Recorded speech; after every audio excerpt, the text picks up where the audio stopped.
যত দিন যাচ্ছে মানুষের মধ্যে ওভার থিঙ্কিংয়ের প্রবণতা প্রচণ্ড মাত্রায় বেড়ে চলেছে। তো এটা আমাদের শরীরের জন্য প্রচণ্ড ডেঞ্জারাস, আমরা প্রত্যেকেই জানি, কিন্তু তারপরেও আমরা কিন্তু এই জিনিসটা থেকে বেরোতে পারি না। তো এই জিনিসটা থেকে বেরোনোর জন্য আমরা কী কী করতে পারি?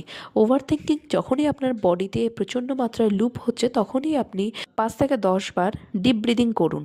একদম আপনার ব্রিদিংটাকে ফোকাস করুন, কীরকমভাবে আপনি ইনহেল করছেন, কীভাবে এক্সহেল করছেন, কমপ্লিট ফোকাস আপনার ডিপ ব্রিদিংয়ে নিয়ে যান।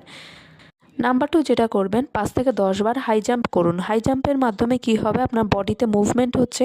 এতে কী করে আবার আপনার ব্রেনের মধ্যে যে ওভার থিঙ্কিং হচ্ছে, যে থিঙ্কিং প্রসেস চলছে, সেটা কমপ্লিটলি ডিটাচ হয়ে যায়, সেটা ব্রেক হয়ে যায়, যার কারণে আপনার ওভার থিঙ্কিংয়ের প্রবণতা কমপ্লিটলি আপনার মাথা থেকে সাময়িকভাবে চলে যাচ্ছে।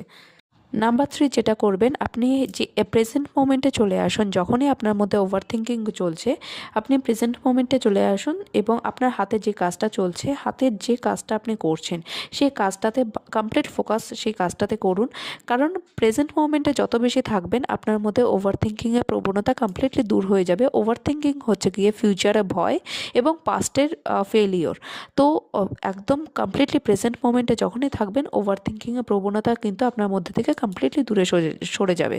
তো এই কয়েকটা টিপস, এই 3টে টিপস ফলো করুন। আশা করছি আপনি সুস্থ এবং সফল জীবনযাপন করতে পারবেন। ধন্যবাদ।